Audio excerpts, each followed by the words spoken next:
बिस्मिल्लाहिर्रहमानिर्रहीम। Basically immunity की दो टाइप्स होती हैं, एक एक्टिव इम्यूनिटी है और दूसरा पैसिव इम्यूनिटी है। एक्टिव इम्यूनिटी के अंदर बेसिकली ये होता है कि आप वीक सा कोई भी जो वायरस है या कोई भी बैक्टीरिया उसको आप वीक कर लेते हैं पहले से, या उसका कोई पार्ट ले लेते हैं जो कि सिर्फ बॉडी में जाता है और उसके बाद बॉडी के अंदर बॉडी इसको रिकग्नाइज़ करती है एज अ फॉरेन पार्टिकल, और उसके अगेंस्ट वो एंटीबॉडीज़ बना के ना छोड़ देती है फ्यूचर के लिए। यानी वो जो वायरस आप या जो वायरस का पार्ट या बैक्टीरिया आप उसको देते हैं वो इतना वीक होता है कि वो सिर्फ जो जो हेल्दी पर्सन होता है उसकी बॉडी में सिर्फ जाके क्या प्रोड्यूस करवाता है, वो एंटीजेंस प्रोड्यूस करवाता है। जिस तरह के ये नीचे जो डायग्राम के अंदर मैं आपको दिखा रहा हूँ, लेट्स से ये वायरस है, ये जो ही बॉडी में जाएगा तो बी सेल उसको रिकग्नाइज़ करेंगे और उसके अगेंस्ट क्या बना देंगे, प्रोटीन, जिसको हम क्या कहते हैं, एंटीबॉडी। अब ये जो एंटीबॉडीज़ हैं ये बॉडी के अंदर महफूज रहती हैं और फ्यूचर के लिए ये सेव रहती हैं। यानी अगर वायरस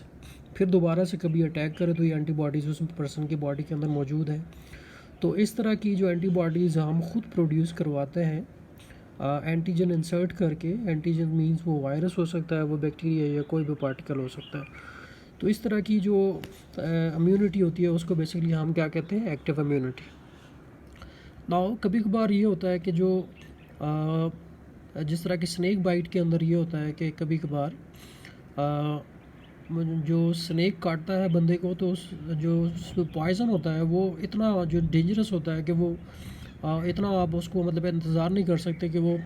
पहले हमारे बी सेल्स उसको रिकग्नाइज़ करें और फिर उसके बाद जो है वो क्या करें कि उसके अगेंस्ट जो ना एंटीबॉडीज़ बनाएं जो कि फ्यूचर के लिए उसको सिक्योर करें। तो उसके लिए आपको क्या करना पड़ता है, आपको एक और स्ट्रेटजी अपनानी पड़ती है कि आप पहले से प्रीपेड एंटीबॉडीज़ जो बनी होती है लैब के अंदर, आप वो प्रीपेड एंटीबॉडीज़ जो बेसिकली आप क्या कर देते हैं वो पेशेंट की बॉडी में इनकॉर्पोरेट कर देते हैं ताकि कि वो एज़ सुन एज़ पॉसिबल जो ही पॉइज़न बॉडी में जाए तो एंटीबॉडीज़ जाएँ और वो जाके क्या करें, उस पॉइज़न को ख़त्म कर दें। अब इस तरह की जो अप्रोच होती है जिसमें आप एंटीजन नहीं देते बल्कि आप लैब के अंदर पहले से प्रीपेड एंटीबॉडीज़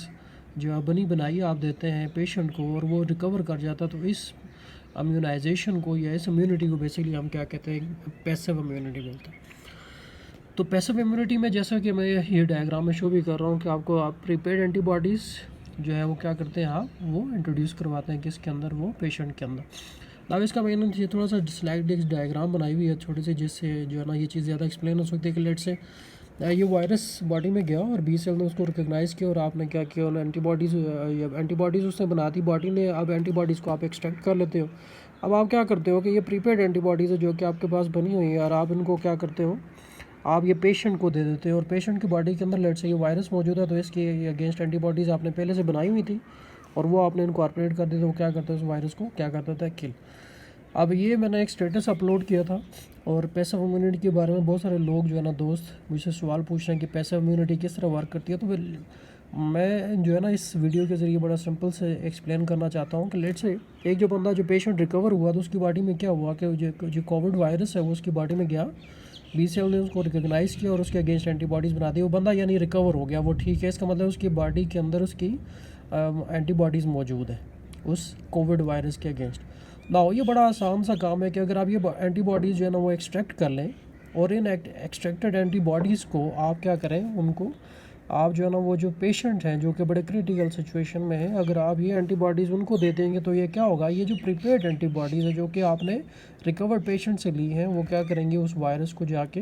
किल कर देंगे और इसको हम क्या कहते हैं, दिस इज़ कॉल्ड पैसिव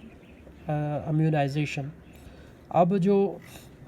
इसके लिए जो है वो प्लाज्मा भी लगाया जाता है। तो प्लाज्मा के ऊपर चले मैं फिर दोबारा कोई वीडियो बना के इंशाल्लाह उसको भी एक्सप्लेन करने की कोशिश करूँगा।